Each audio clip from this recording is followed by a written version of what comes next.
Okay, so this is the Higher Human video for the October assessment. So this is question number 1, right? So it says, which of the following statements about DNA replication is correct? So we know that it's DNA polymerase, so there's our polymerase. So we want to get rid of C and D because that's saying ligase, and it adds DNA nucleotides to the 3 carbon end. So there we go, number 1.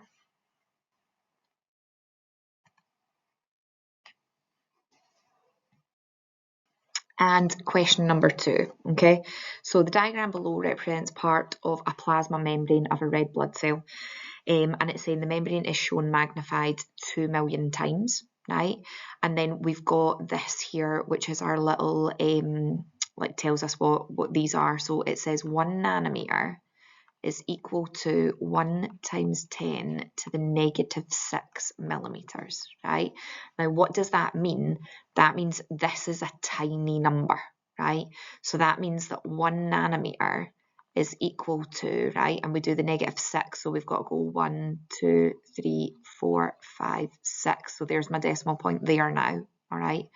So that would mean that it's 1, 2, 3, 4, 5, 6 zeros, right? So that nanometer is tiny in comparison to a millimeter, all right? So if it's 1 nanometer is equal 1 times 10 to the negative 6 millimeters, we can actually flip that round. So 1 millimeter equals, that will be 1 times 10 to the 6 nanometers. So again, we do our wee decimal point there, right? So we go 1, 2, 3, 4, 5, 6. So that would be 1, 2, 3, 4, 5, 6. So there's our decimal point there, right? So if we look at this, this is saying it's 12 millimeters, right? But we know actually we want the answer in nanometers because all of these answers are in nanometers. So the first thing that I'm going to do is change that 12 millimeters into 12 nanometers. So all I've got to do is add on 6 zeros. So that's 1, 2, 3, 4, 5, 6. Okay. So this 12 millimeters is actually 12 million nanometers. Okay. However, it says we've magnified this 2 million times. Okay, so what I want to do is I want to divide this number by 2 million. 1, 2, 3, 4, 5, 6. So if I put that into my calculator, 12 million divided by 2 million, it will give me 6. Okay, what I could do though is I could look at this and I could be like, look, get rid of all these zeros, cancel each other out. So what we would then be doing is 12 divided by 2, which is obviously 6. So that is B, 6 nanometers. Okay.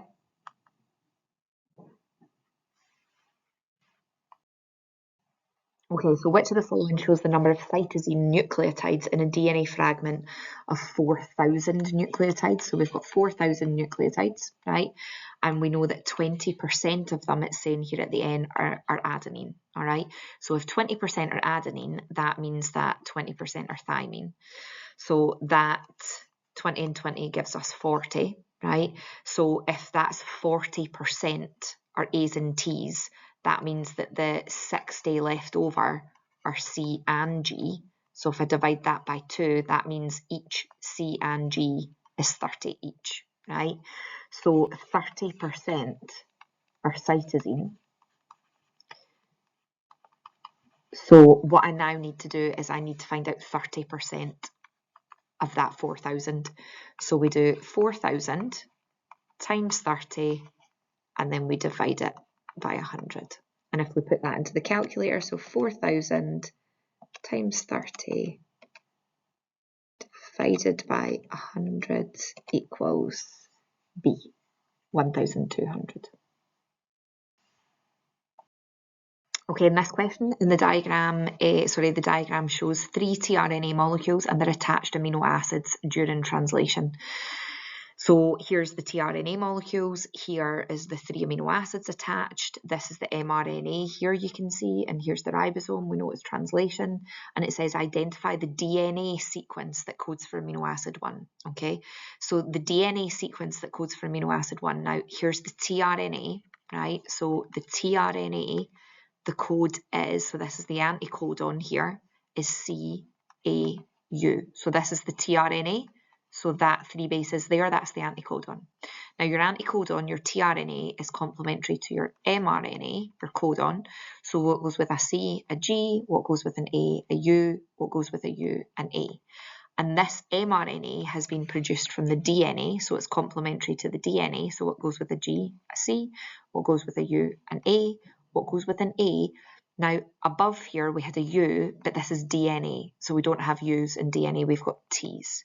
So that is the DNA. So we're finding CAT, so it is C. Okay, you don't have to do the 3 lines of working if you don't want to. If you remember that, see the tRNAs, they're the same as the DNAs, but you have to swap any U's for T's.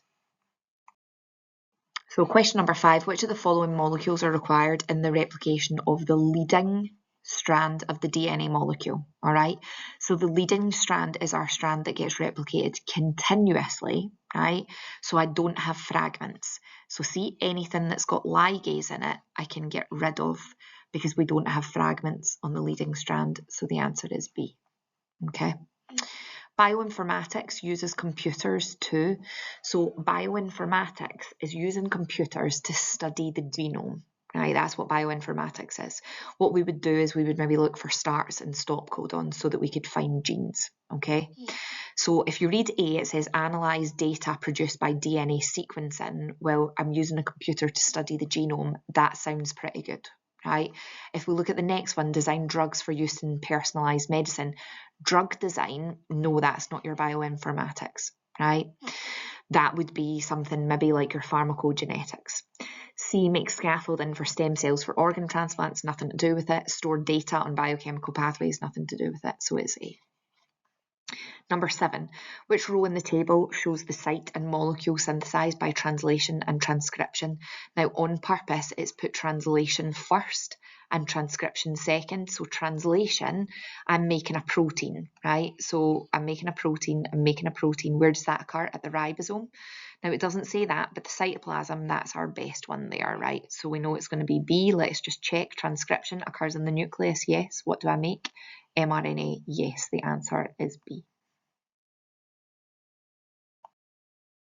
Okay, so question 8 relates to the following table, which can be used to identify the amino acid coded for by the mRNA codons. So in this table, it is messenger RNA codons, right? Here it says the diagram below shows part of a DNA molecule, right? And this is the DNA molecule here, part X. Now I'm going to have to turn this DNA into mRNA. So to make my life a little bit easier, I'm actually going to write this here. TTT, GTG, and then CTA.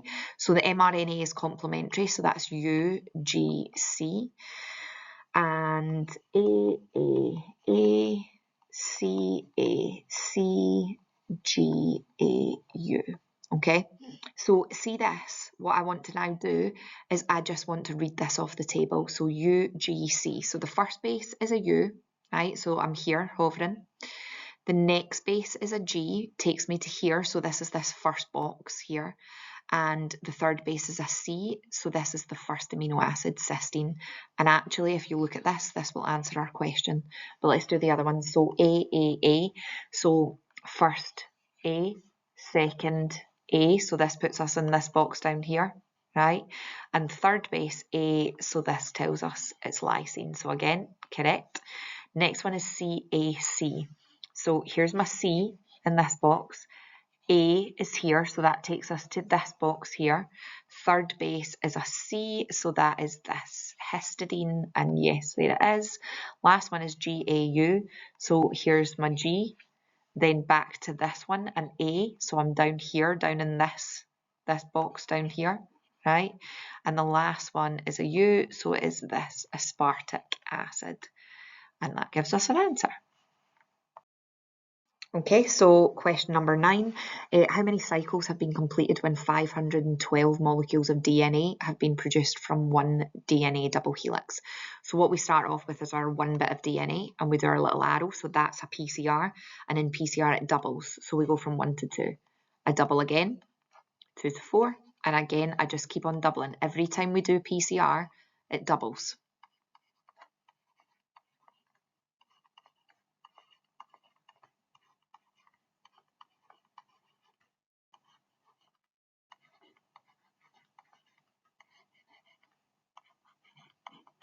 Okay, and what it's asking us is how many cycles. So each arrow is a cycle. So 1, 2, 3, 4, 5, 6, 7, 8, 9 cycles. So it's B.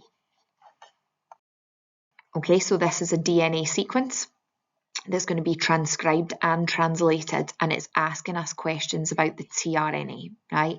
Now again, to make my life easier, I'm just going to write this down here so I can do all my work in. Okay, so this is the tRNA.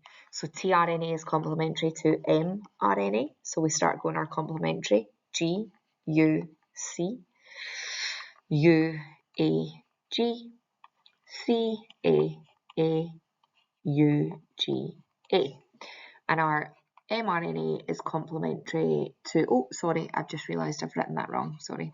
That's the DNA at the start, sorry. So DNA complementary to mRNA, and then our last one is mRNA is complementary to tRNA. Sorry about that, I wasn't paying attention. So here, this G, so that's a C, an A, and a G, an A, a U, and a C, a G, a U, and a U, and an A, C, and a U. Okay, so we started with the DNA, we went complementary to mRNA, but the mRNA is then complementary to tRNA.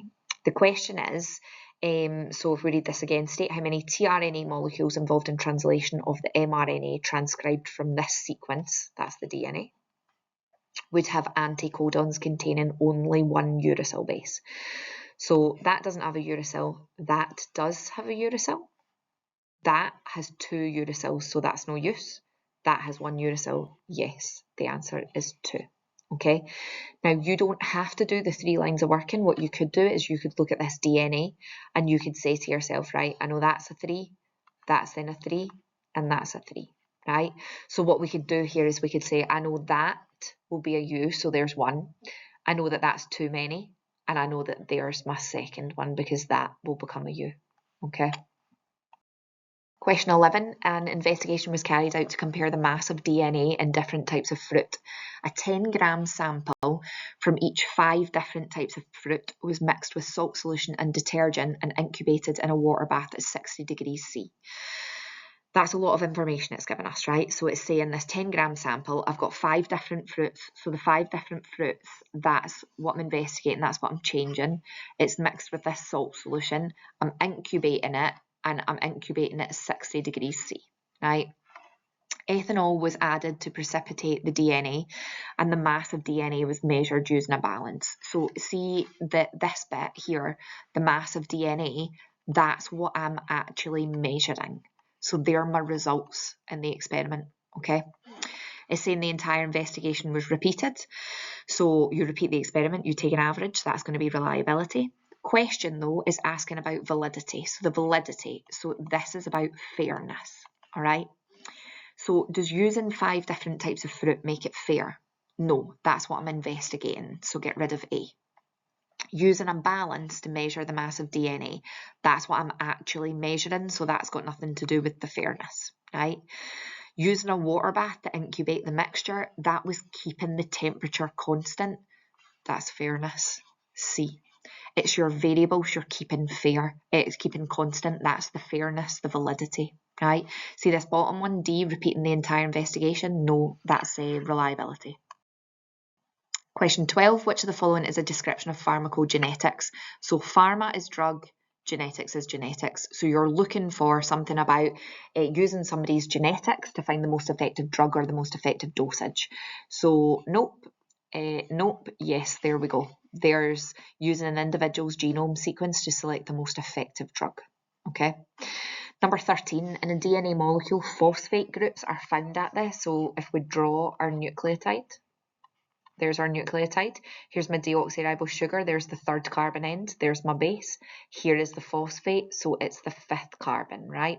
So it's a fifth carbon and it's joined to that deoxyribose because that's the deoxyribose sugar there. Okay. Okay, the protein dystrophin contains 3,684 amino acids. A mutation is occurring, right? And the dystrophin gene causes cells to produce a protein with 2,428 amino acids. So what's happened here? It's shorter. So we're looking for something that's going to make the protein shorter. So first of all, nonsense. That's you get a stop codon, and if you get a stop codon, your protein is shorter. I always think stop your nonsense, right? So yes, right? Check the other ones though. Duplication, that's a chromosome structure mutation. That's where a whole section of genes are repeated, so nope. Missense is one amino acid is changed, so no. Inversion is a section of chromosome is flipped 180 degrees, so no, definitely nonsense. Okay, so here it says the pie chart shows the estimated composition of a genome.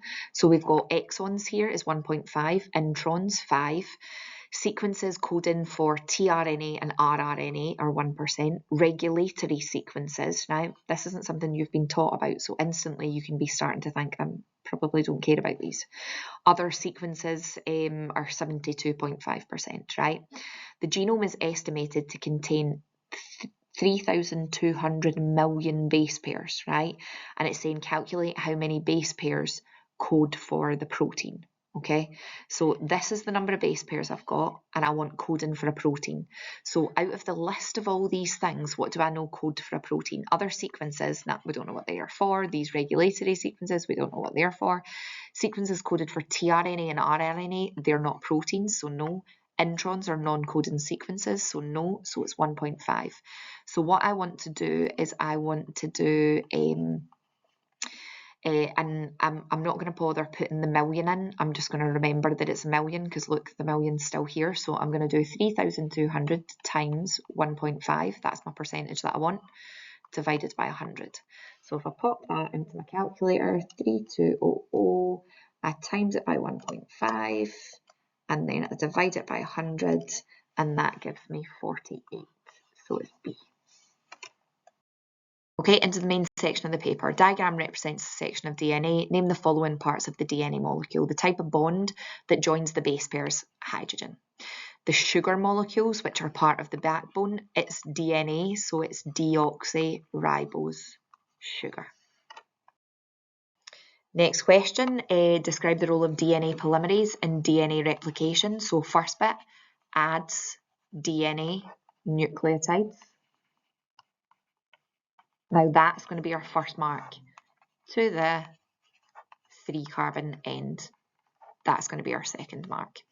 Describe the role of ligase in DNA replication. So ligase, that's about our lagging strand. So it seals, we can say, or joins, sticks together, right? Fragments, or we could say sections, we could say chunks of DNA together. Now I could say on the lagging strand to make sure, right? But actually in this case, all we needed to say was that it seals the fragments of DNA together. It joins the sections of DNA together, okay? D suggests why the strands are replicated in different ways. So this is our DNA polymerase and we've got to name it. So DNA polymerase, it's DNA polymerase's fault that we have to do it differently, and it's because DNA polymerase can only add the DNA nucleotides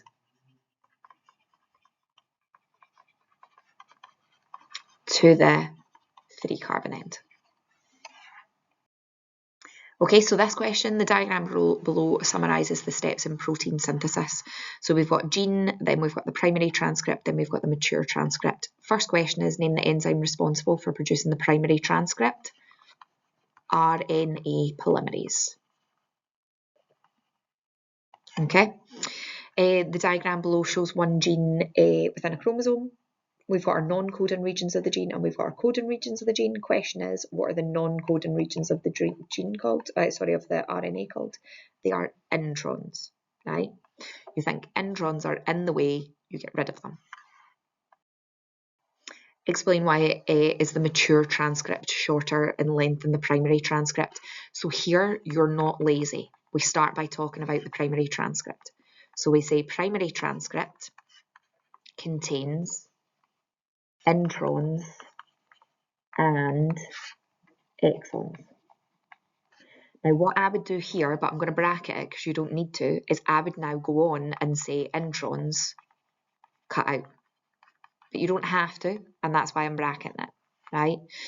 You would then say that the mature only has exons. 1 mark for the primary containing introns and exons. The second mark is for the mature only containing exons. Okay. Next question, what is alternative RNA splicing and how does it benefit the cell? Now, the first thing that I do is I think about that word alternative, which basically means different. So the first thing that I want to think about is I think introns and exons treated differently. Now that just makes sense to me in my head, right? Because I think and I'm going to bracket it because again, we don't need to say that, but to me it makes sense, right? We treat the introns and exons differently. So you could treat an intron as an exon, or you could treat something that was an exon as an intron, right? What's that going to mean? It means that different exons spliced together to give different mature transcripts. That is going to get your mark for alternative RNA splicing. Right, so different exons spliced together, and that forms different mature transcripts. The next bit is how does it benefit the cell? It's the fact that one gene codes for more than one protein. That's your benefit. So 1 mark for the different exons spliced together to form different mature transcripts, and 1 mark for the fact that one gene codes for more than one protein. So the diagram below shows part of one coding region of the mRNA for this gene. And the question is how many different types of amino acids are coded for by this region. So first thing I'm going to do is just split them into the codons, right? And all we need to do, we don't have a table, so we can't check what the actual amino acids are. So we just need to check that none of these codons are the same. So CGG, that's the only one of those. ACA, that's the only one of those. UGU, only one of those.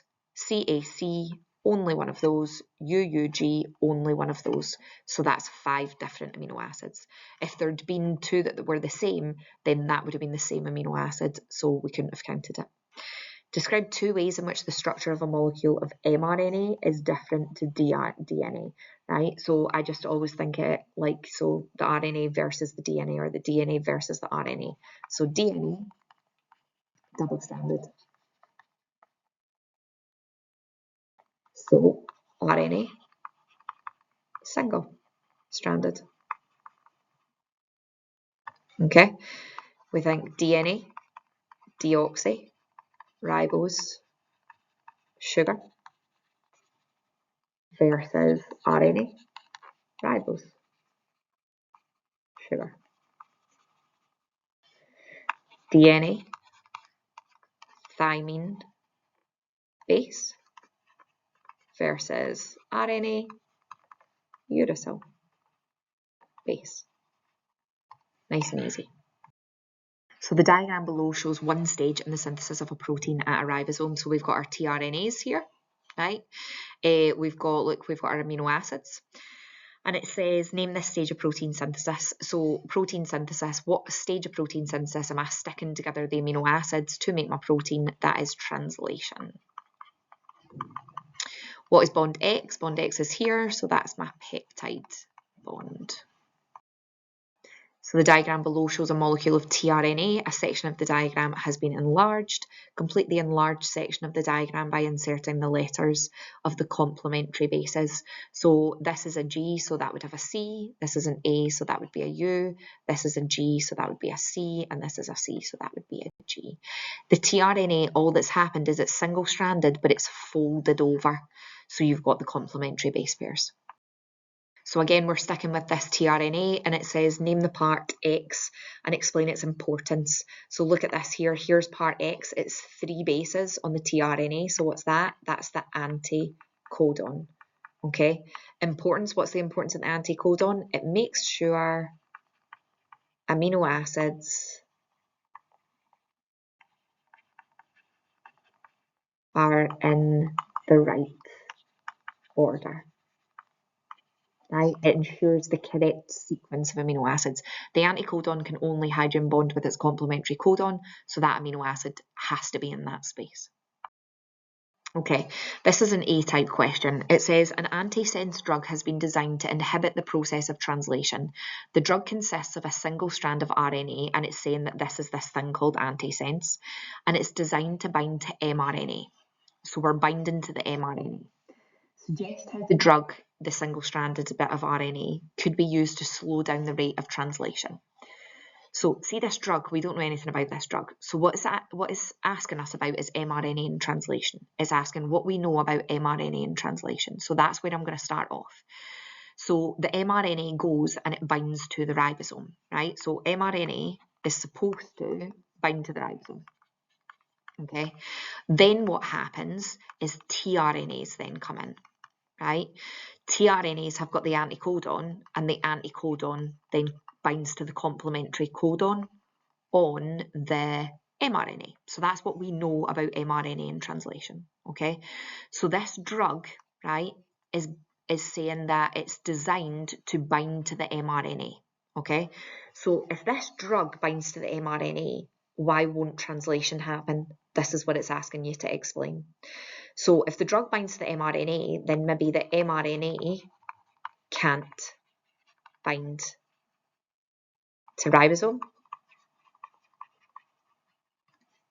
where translation occurs. Right. Maybe it's the fact that if the drug is bound, so drug bound to mRNA, no space for tRNA anticodons to bind, so they can't transport the amino acids.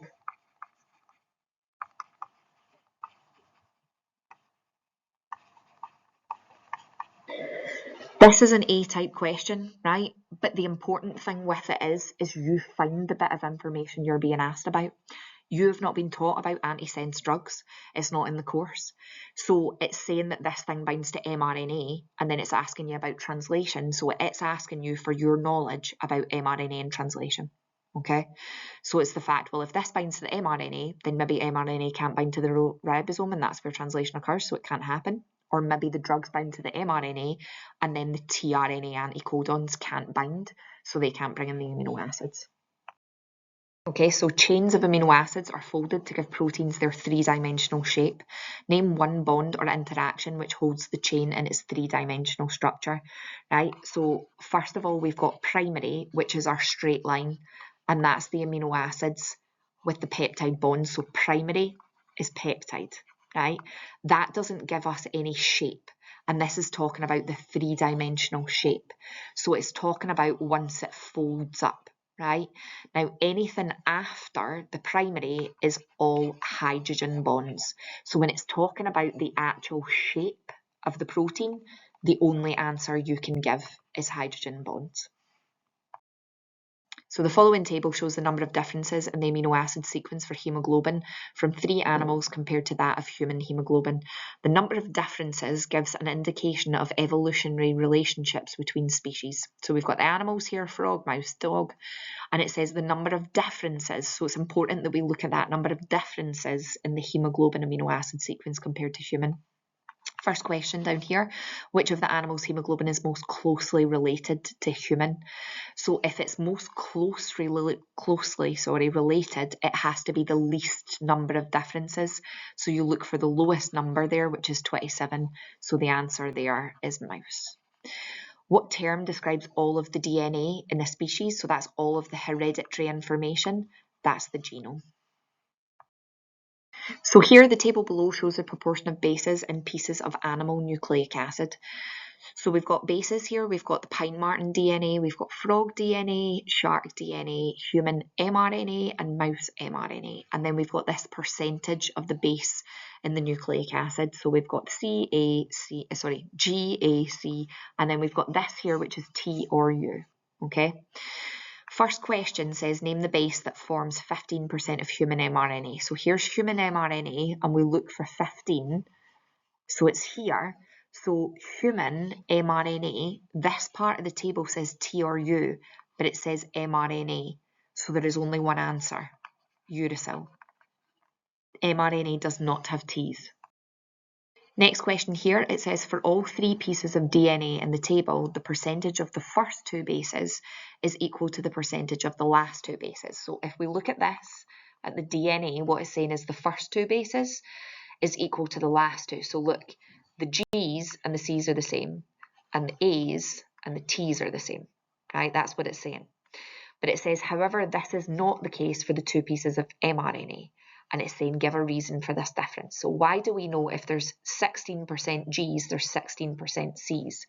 That's because DNA is double-stranded. And how do I know, right, with the double-stranded that it's 16 C's and G's? Because you've got complementary bases. Cytosines pair with guanines. So I know that they've got to be an equal number, right? Why is this not the case for mRNA? So we're going to use what we've just done here. DNA is double-stranded and you've got complementary base pairs. So the C's with the G's or the A's with the T's, right? Well, now then, mRNA is single-stranded. And what's important about that, there are no complementary pairs. So pine martens and sharks have the same proportion of bases, even though they are different species. Explain how this is possible, right? So it's saying the pine martens here, here's their numbers, right? And the sharks here, there's their numbers. And it's saying, look, the percentage of these bases is actually the same. But it's saying these are different species. So if these are the same numbers, how are they different species? So what we've got to think is, we've got to think, what do we know about the bases then? What must be different about these bases if the numbers aren't different? It's a different sequence of bases. And if I've got a different sequence of bases, they're going to code for different proteins. Remember that sentence you loved from National 5? The sequence of bases determines the sequence of amino acids, and the sequence of amino acids determines the structure and function of protein produced. That's this. We know that they're the same percentage, so they must be a different sequence. And if I've got a different sequence, that'll give me a different sequence of amino acids, so that'll give me different proteins. Okay, the graph below shows how the temperature of the DNA in the reaction tube is changed during one cycle of the polymerase chain reactions, or PCR. So we've got this stage X, stage Y, and then stage Z. And it says calculate the maximum change in temperature that the reaction tube experiences as one cycle of PCR. So that basically is going from, I'm going to change my colour of pen actually. So let's go for this blue. So that's actually going from this point on the graph here, right? And it goes all the way up to this top, right, which is halfway through this wee box here.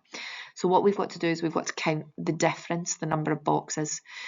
And what we've got, right, is we've got 20 boxes, right, difference if we count each individual box. And then we've got half a box, right? So we've got, so it's 20 and a half boxes. So we've got to look at what each box is worth. So 40 and going up to 60, so that's 2, 4, 6, 8, 10, 50, and then 2, 4, 6, 8, 10, 60. So each box is worth 2.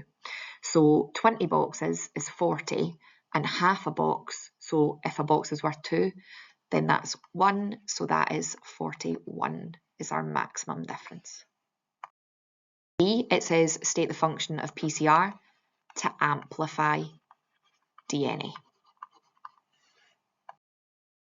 Describe what happens to the DNA during stage X. So stage X, if we look at this on the graph, it's the increase in temperature.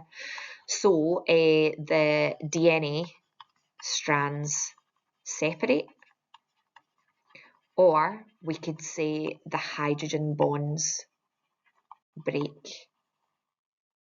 between the bases. Now we need to talk about the bases. So either we are saying that the hydrogen bonds are breaking between the bases, or we are saying the DNA strands are separated. Either one will give you a mark. So next question, short sections of DNA called primers are involved in stage Y. State what happens to these primers during stage Y. So the primers, right, they're going to bind, they're going to bind to the complementary specific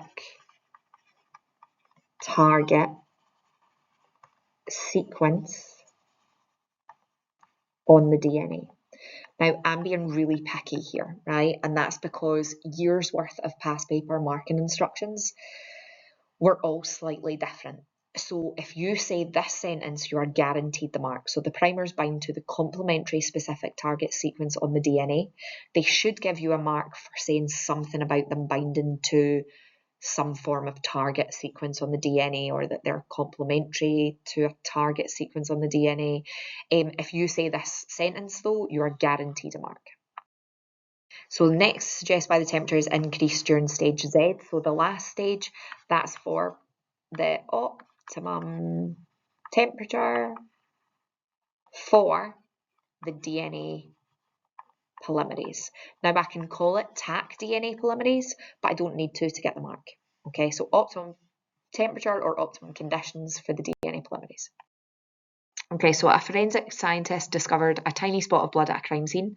A sample taken from this spot contained 100 molecules of DNA, and the sample underwent PCR cycles for 40 minutes. Use the graph to calculate how many molecules of DNA would be present. So I need something from the graph, right?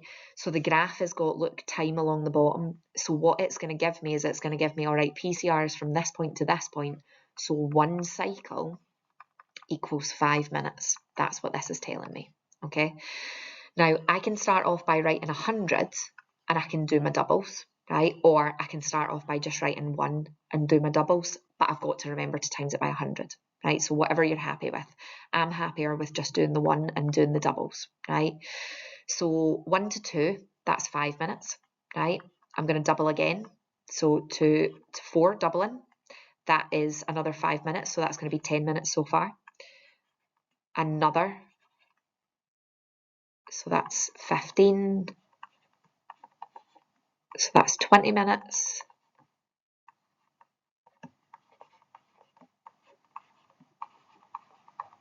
So that's us up to 30 minutes now. So 35, and then 1 to 8 is going to be 2, 5, 6, right? So that takes me to 40 minutes. Great. But I actually had 100 molecules, not just 1. So that I'm going to do that 2, 5, 6 times 100. So I'm just going to put the 2 zeros on the end. Okay. So the diagram shows the contents of a tube used in PCR.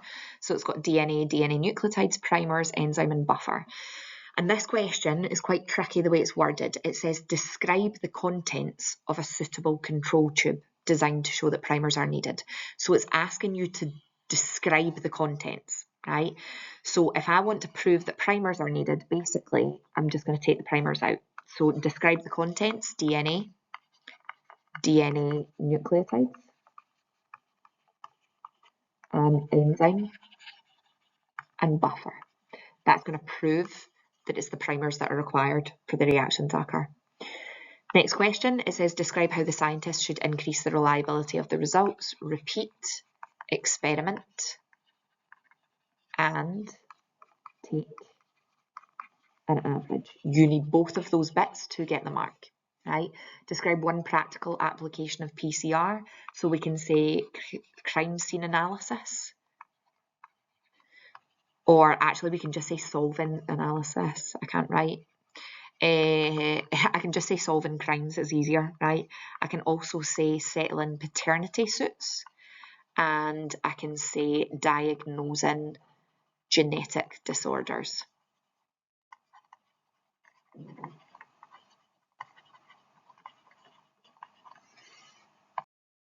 So PCR is used to amplify DNA. The diagram shows a primer attached to a single strand of DNA, name base 3. So CAG, here's base 3 here. So all we're doing is what's complementary with this G. So this is cytosine. PCR requires 2 primers. Explain why the 2 primers have different base sequences, right? So we have to get across the point that we know there are 2 different strands of the DNA. So there are 2 complementary DNA strands, right? So essentially you've got a different sequence on each strand, right? So I could say that either way, right? So one of the 2 of those you would need, right? So that then means that the primers are complementary to those different target sequences on each strand. So you've got to get across the point that you know that the 2 DNA strands have got different sequences, that they're complementary sequences. So those primers are going to have to be complementary to each of those different DNA strands. So question 9, PKU is an example of a genetic disorder which affects them following metabolic pathway. So we've got this little pathway. So we've got this enzyme phenylalanine is converted into tyrosine. Tyrosine is converted into this intermediate, and the intermediate is converted into melanin. It's saying that this phenylalanine and the tyrosine we both get from dietary proteins, right? And we're diving into it says PKU enzyme 1 is faulty. So this enzyme 1 is not working. And it says describe how substitution mutation would affect the gene coding for enzyme 1. So we always start this. Genes, what are they made of? DNA nucleotides. So we start by writing 1 DNA nucleotides. And if it's substitution, we're saying is changed. Or we could say swapped. Okay, as soon as you see it's a gene mutation, you start by writing 1 DNA nucleotide. Okay, how could this substitution mutation cause a faulty enzyme? So it's saying why won't the protein work? It's not being specific here. So see if we said nonsense, we could say the protein's too short. Right? Or if in our heads we were thinking missense, we could say 1 amino acid is changed. Okay. You don't have to be specific and say, oh, well, if it's nonsense, you can literally just say too short, that's you got the mark. Or you can say 1 amino acid changed, that's you got the mark. Okay, so question 10. The graph contains information on some organ transplants performed during 2020 in the UK. It also shows the number of individuals waiting on the transplant list at the start of 2020. So we've got this key here, and we've got number of individuals on the transplant list, and then we've got the white box, which is number of transplants performed. Okay, so on this side it says number of individuals on the transplant list, and this side it says number of transplants performed. First question here is asking us state the number of lung transplants performed in 2020. So I need this axis on this side, transplants, and here is my lung. So number of transplants is the white box, so it's this white box. I'm going to change my colour again just so it's easier to see. So that's here, it's 2 boxes. Right, so what I've got to decide is I've got to figure out, well, what's 2 boxes worth? So up here is 500, so that's 1, 2, 3, 4, 5, 6, 7, 8, 9, 10 boxes takes us to 500. So basically, if we do 500 divided by 10, that gives us 50, so each box is worth 50. So 2 boxes is 2 times 50, and that is 100. Okay?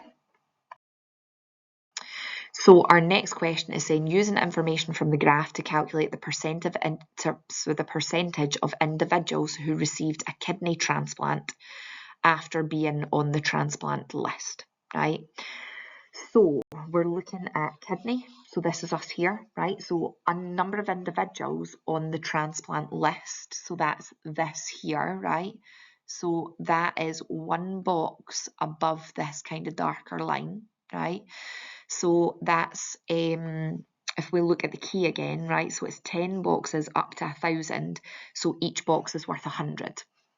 So this is 6 boxes, so that's 5,600 people, and that's on the list, right? So if we come back to the question, it says using information from the graph to calculate the percentage of individuals who received a kidney transplant after being on the list. So that's on the list, so we need to say the kidney transplants, so this is the white box, right? And it's just underneath this, so it's one box underneath this block line, right? So each box here was worth 50. So we've got 1, 2, 3, 4 boxes. So that's 2,200. So if we do, so the percentage of individuals who received the kidney transplant, so that's 2,200, divided by who was actually on the list, because it's just a normal percentage, so that's the total. And then we times that by 100. So if we pop that into our calculator, it gives us 39, and it says 0.28. So I'm going to make that 39.3%. Okay. Okay, so the total, the table shows the total number of transplants performed in 3 countries in 2010. So Scotland, England, and Wales. And we've got here number of transplants performed per million of the population. So it says in 2020, the population of England was 57 million. And it says calculate how many transplants were performed in England. So this is number of transplants per million, right? So England is 47 per million, and they have 57 million. So we want to do 47 times 57. So if I pop that into my calculator, 47 times 57, it gives me 2679. So it says now explain why the data are presented as the number of transplants performed per million. So if you look at this, you've got Scotland, England, and Wales, right? So why can I not just use the actual number, right? So I've got to do it per million because there's way more million people in England than there is in Scotland, right? So basically, why do I do it per million? And sometimes what they like to do is per 100,000. Well, it allows me to compare different sized populations. It makes it easier to compare these different sized populations. Okay. Now, onto our essay, right? Write notes on the process of transcription. So what we want to do here is write absolutely everything that we know, right? And what we've got to remember is not absolutely every single thing we know will get us a mark, but potentially like a couple of things we say are going to give us a mark. So everything we know, right, occurs in the nucleus, right? Controlled by RNA polymerase.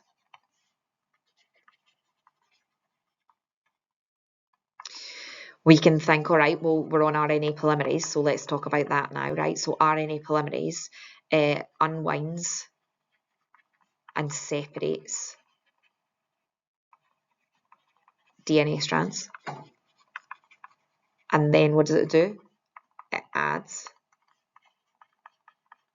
RNA nucleotides to 3-carbon end. Okay, that gives us the primary transcript.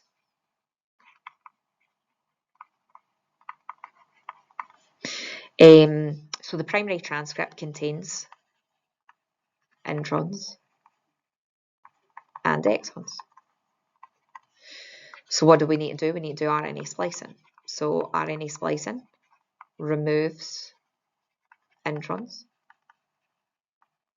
splice together exons, and that forms the mature transcript. Because I'm on RNA splicing, we could keep going here, so we could say actually we get alternative RNA splicing. And that's when you treat introns and exons differently. So what does that actually mean? A splice together different exons. That means that I make different mature transcripts.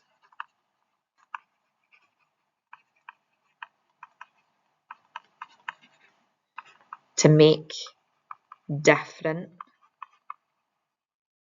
proteins. But they code for different proteins, right? Or I could put the benefit of this as one gene codes for more than one protein, right? We could then say that the mRNA goes to ribosome.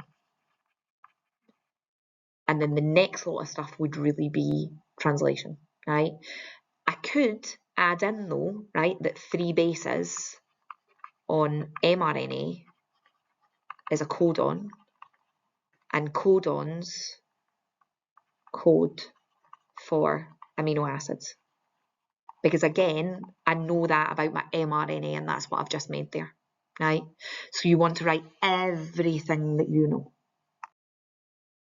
So write notes on chromosome mutations. So chromosome mutations, what I would want to do is I would want to say there are a duplication, inversion, deletion,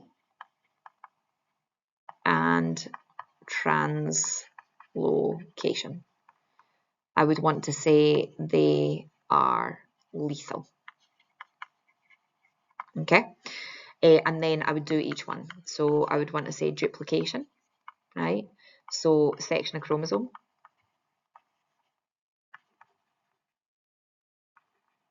breaks off and attaches to homologous partner. I want inversion. So section of chromosome rotates 180 degrees. Deletion. Section of chromosome removed. Translocation. Section of chromosome breaks off and attaches to another chromosome, not its homologous partner. Okay, now this isn't a lot of marks, right? Because chromosome mutations are quite small. So I would then be thinking, is there anything else I can say? Well, I could say, right, well, I might actually lose genes, right? So say deletion, a section of chromosome is removed. I might lose genes, and in which case I can't make those proteins, right?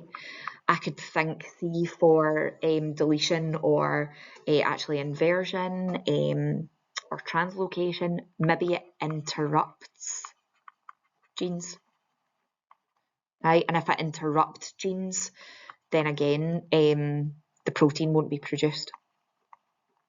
Okay, that's tricky because there's not a huge amount you can say for chromosome mutations.